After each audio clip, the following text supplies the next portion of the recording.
Canon printer LBP2900. While the printer is operating, it emits a loud noise.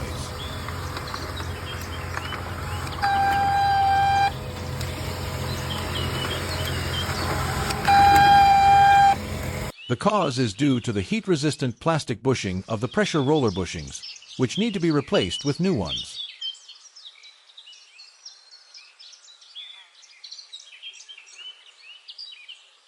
Now, reinstall the fusing unit.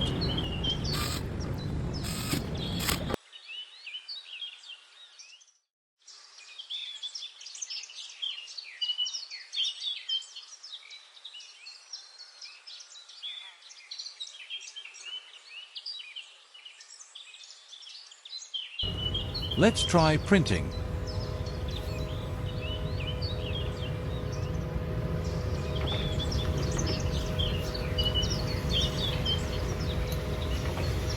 Very good. The machine is working normally again. Thanks for watching the video. Goodbye.